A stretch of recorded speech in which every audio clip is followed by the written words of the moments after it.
Bismillahirrahmanirrahim. Assalamu alaikum. So in this lecture we will discuss about the logical equivalence of propositions. So before we start, we have already observed that the XOR or the exclusive OR is logical equivalent to P or Q but not P and Q. We have seen the truth table of these two propositions. So what is formally the equivalency between two propositions? So two statements are called logically equivalent if and only if they are identical truth values for each possible substitutions of a statement for their statement variables. That if we draw their truth table simultaneously, then for same input values they are giving same output. So in terms of logical circuit or digital circuit, you can say that there are two equivalent digital circuits which are structurally different, but they are giving us the same output. Such digital circuits are said to be equivalent circuits. Similarly, if two compound propositions are structurally different but they are giving same output, so both of them are called logically equivalent. So the symbol of equivalence is the three lines as I mentioned here. So this is equivalent but not equal sign. So equal means that both of them are exactly same, but here we are talking about the equivalency in terms of their output. So we are representing them with the help of three lines. Now let's see that the double negation of a statement is logically equivalent to itself. So for this we draw a truth table and we take a proposition P and construct a truth table for its double negation. So we identify that the output of the double negation is equivalent to the P itself. So we can say that P is logically equivalent to the double negation of P. Now the representation of if-then as an OR statement. So as I already told you that there are only three basic operators, that are negation, OR and AND rest of all the compound propositions and rest all the compound operators can be represented with the help of these three basic variables. So the first instance was the XOR. Now the conditional statement can be equivalently represented as an OR statement whenever we negate the hypothesis or Q. So if we draw the truth table of these two outputs, then we see that P implies Q has the same output as negation P or Q, which means that both of them are logically equivalent. So we use this representation of if P then Q very often. So we remember this conversion for referring always whenever we have to do some algebra of conditional statement, we always mostly convert it into this form. So negation P or Q, here the hypothesis is negated and the conclusion is kept as it is. So now rewrite the following statement in if-then form. You will pass the exam if you work hard. So in this statement is given in Q if P form. So Q if P form. So hypothesis is you work hard. So P is you work hard and Q is you will pass the exam. So P implies Q is equivalent to negation P or Q. So we can write it as you don't work hard or you will pass the exam.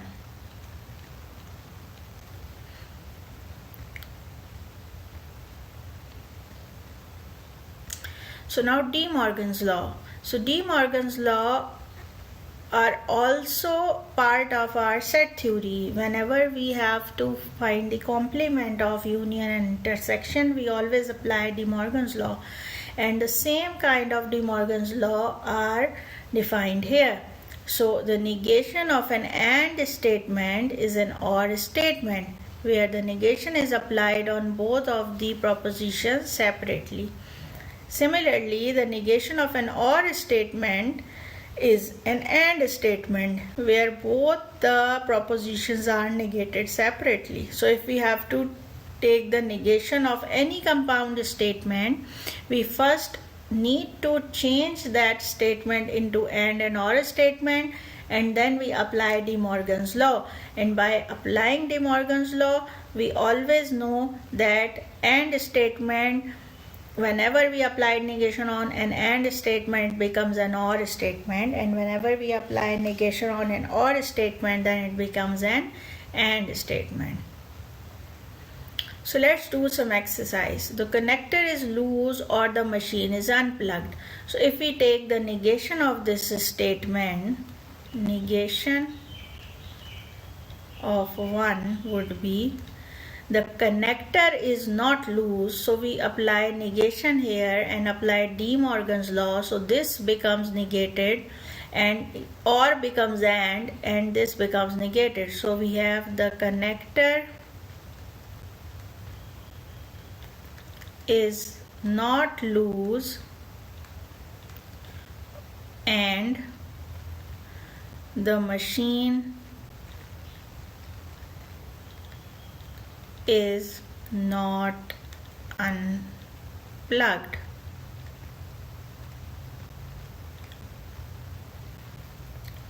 Similarly, the second one is this computer program has a logical error in the first 10 lines and it is being run with an incomplete data set.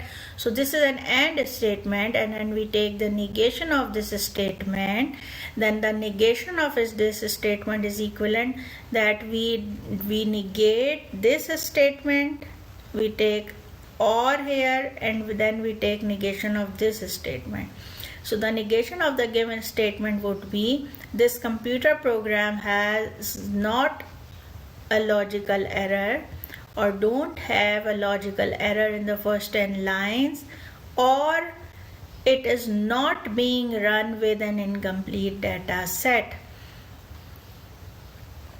Similarly, if we have this kind of mathematical expression or inequality, which is -1 is less than x is less than 5, we have seen this kind of expression before also. So we take p as, for example, -1 is less than x and q represent x is less than 5. So this becomes P and Q. So if we apply De Morgan's law here, then we take the negation here. So when we take the negation here, so let's do it in this slide. -1 is less than x is less than 5. So we take P as -1 is less than x and Q is x is less than 5. So this becomes P and Q. So apply De Morgan's law to negation.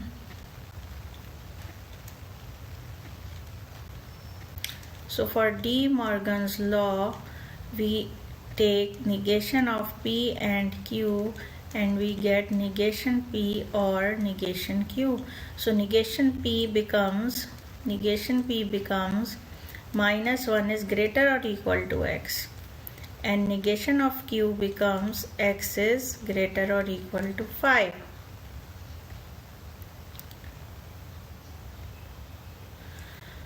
So from here we can write x is less than or equal to -1, or we have here x is greater or equal to 5. So this can be represented as the interval -1 to the minus infinity. So we can say here minus infinity -1, and the interval is closed from here because of this equality sign here, and this or becomes union here, and we get 5 and plus infinity. So we were given initially this interval -1 and 5. So at a start we have the open interval here, and then when we take the complement or negation of this, we get the outside portion from here and from here. So the negation of this open interval on the line is the outer both intervals and their union. So now the next one was x is less than or equal to -1 or x is greater than 1. So we have x is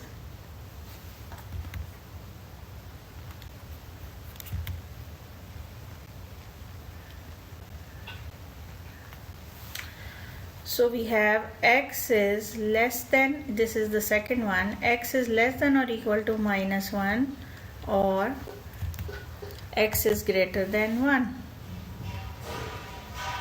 So again we have this statement, x is less than or equal to -1. Suppose P represent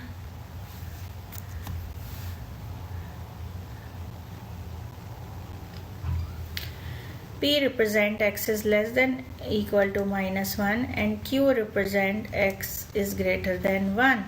Then we have P or Q. So when we have to take the negation here, then this becomes negation P and negation Q. So negation P is here, x is greater than -1, strictly greater than -1, or becomes and x is less than or equal to 1. So here we have x is greater than -1. So this is the interval, starts from -1 and plus infinity, and it becomes intersection, and this becomes x is less than or equal to -1. So here we have minus infinity to 1, close from here. So if we take the intersection of these two intervals, what we get? We get -1 and 1. So initially we have this situation, we have -1 here and 1 here.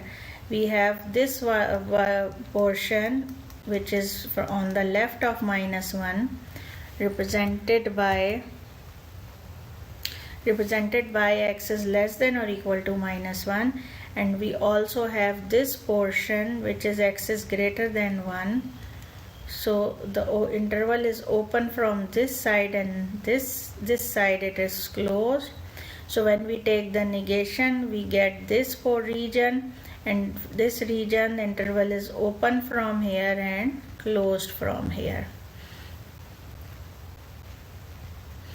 Now the two kinds of new propositions which are called tautology and contradiction. So tautology is a statement which always remains true no matter whatever is the value of the input, and similarly contradiction is a statement which always remains false whatever is the value of the input variable. So we can see from the truth table that P or negation P is a tautology and P and negation P is a contradiction. We can see it from here. If P is true, then negation P is false, and if P is false, then negation P is true. So P or negation P becomes true in both of the cases, but P and negation of P becomes false in both of the cases. So we can see that this is a contradiction and this is a tautology. Now if T is tautology and C is a contradiction, we can see that P and tautology becomes P again, and P and contradiction becomes contradiction again. So P is any random proposition who has any truth value T or false, and the truth value of tautology remains true always, and for contradiction it remains false always. So when we join P and T, it becomes P, and when we join P and C, it becomes C.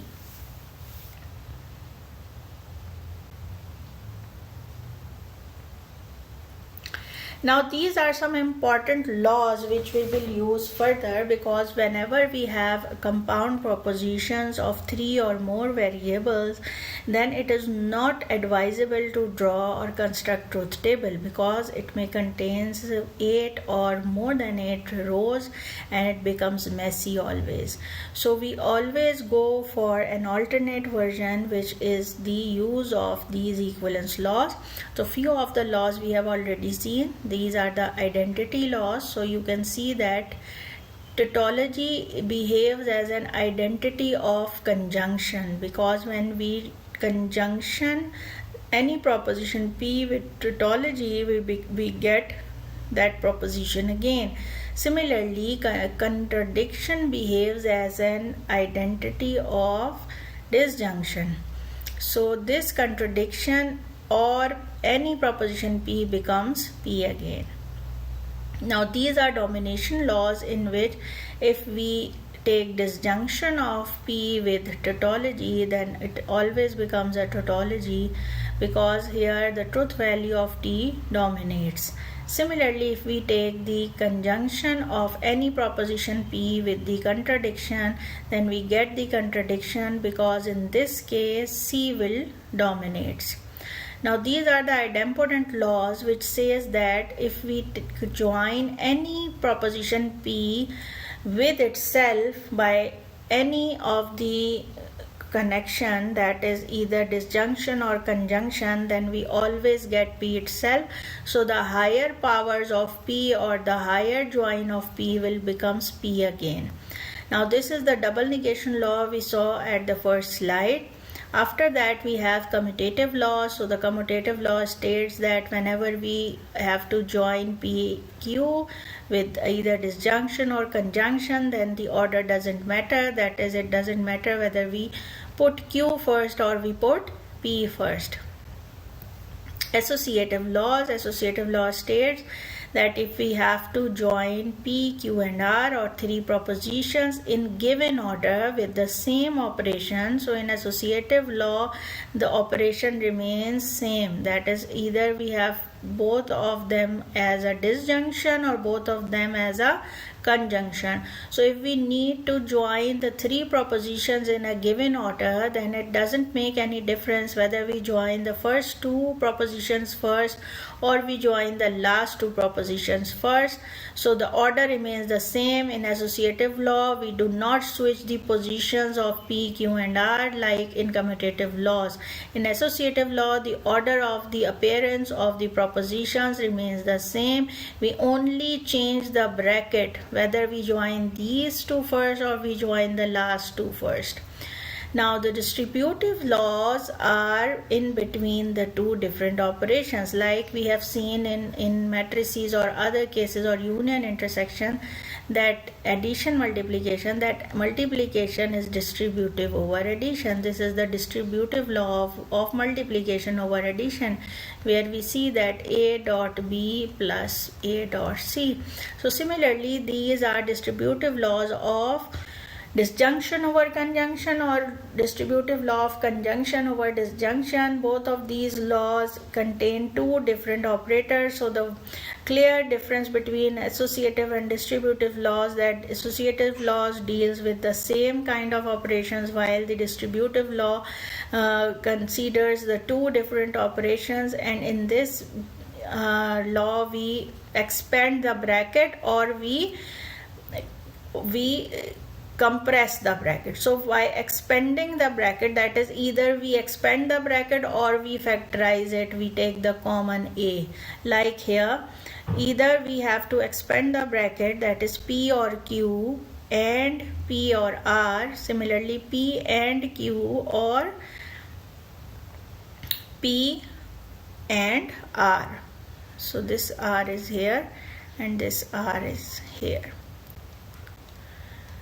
So you can see that we can go from left to right hand side, and if we have right hand side then we move it to the left hand side according to the requirement. Now De Morgan's law, we have did several exercises of De Morgan's law before. Absorption's law are not very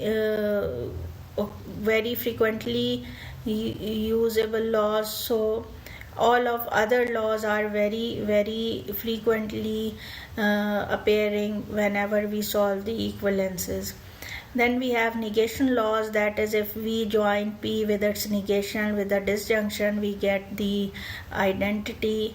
And similarly, P and negation P is contradiction, and P or negation P is the tautology. These are called the negation laws. So now what is the negation of conditional statement? As you know that we have already seen several types of conditional statements, like contrapositive of a statement, converse of a statement, inverse of a statement, but none of those statements were the negation. So the negation of conditional statement is actually the negation of its alternate form. So since we know that P implies Q is logically equivalent to negation P or Q, so if we want to take the negation of P implies Q, then we have to take the negation of this statement, negation P or Q. So we apply negation, we get negation of negation P and negation Q by De Morgan's law. So here we apply De Morgan's law. Now here we apply a double negation law and we get P and negation Q. So this is by double negation law. So whenever we apply some law, we write the name also, so that we can clearly identify the laws. So the negation of a conditional statement is an AND statement. So conditional statement is itself equivalent to an OR statement, and its negation is equivalent to an AND statement. So it is always tempting when we have an if-then statement and we write the negation as another if-then statement. For example, if P is a square, then P is a rectangle. The negation of this statement is not that if P is not a square, then P is not a rectangle. This is not the negation of this, because the conditional statement has negation as a conjunction statement. So we have to write an AND statement as the negation. So if P is a square, then P is a rectangle as a negation. P is a square and P is not a rectangle. Similarly, Ali is 7 years old, then Ali is tall or he is fat.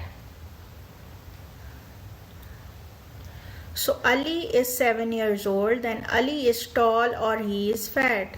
So we have to write the negation as P and not Q. So either here Q is Ali is tall or he is fat. So the negation is Ali is tall or he is fat. We need to apply the De Morgan's law here. So the negation of this statement, becomes Ali is 7 years old, but Ali is not tall and we are applying De Morgan's law here. He is not fat. Also, we know that not P and not Q is also written as neither nor. So we can also write it as Ali is 7 years old, but he is neither tall nor fat. So this is also replaced by this statement where we have not and not. So not P and not Q means neither P nor Q. Similarly, we can do this expression for the third one.